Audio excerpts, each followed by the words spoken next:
చంద్రుడికి రోహిణి అంటే ఇష్టం అంటారు. ఎందుకు ఇష్టం? ఆ 27 మంది దక్షుడు కుమార్తె. దక్షుడు ఆకాశం అండి.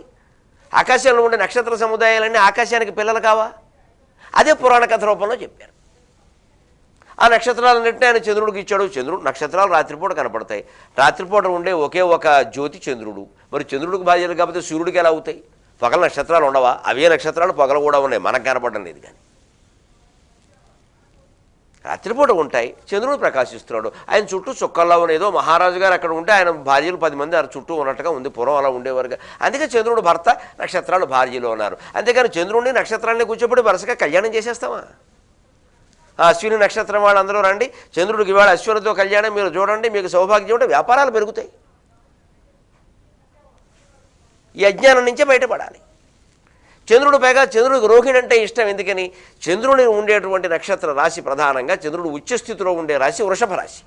ఆ వృషభ రాశిలో 4 పాదాలు సంపూర్ణంగా ఉండే ఏకైక నక్షత్రం రోహిణి. కృత్తిక 3 పాదాలే ఉంటుంది, మృగశిర 2 పాదాలే ఉంటుంది. 4 పాదాలు రోహిణి. సంపూర్ణంగా భర్త క్షేమాన్ని కోరే కదా భార్య. పావలా కొరతానంటే 30 వద్దంటే అలాగా. అందుకని రోహిణి అంటే ఇష్టం అన్నారు. చక్కగా పురాణ కథలను ఇలా శాస్త్రీయ సత్యాలను చెప్పడానికి పౌరాణిక కథల రూపంలో చెప్పిన ఈ జాతి ఋషులకి ఎంత చేస్తే రుణం తీరుతుందండి. వాటిని అలా అర్థం చేసుకుంటే మనం కృత్రిమమైన పూజలు, కృత్రిమమైన ఉపచారాలు మానేసి అసలు పురాణాల రూపంలో మన ఋషులు చెప్పిందంతా science and technology, science and technology, శాస్త్రీయ విజ్ఞానమే అంతా.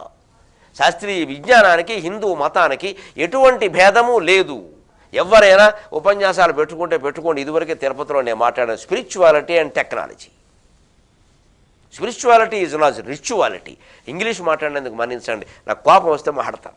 అలాంటివి మనం ఆలోచన చేసినట్టు మొత్తం అన్ని నామాలు కూడా పరమశాస్త్రీయ విజ్ఞానంగా కనపడతాయండి. ఆ విజ్ఞానానికి నమస్కారం.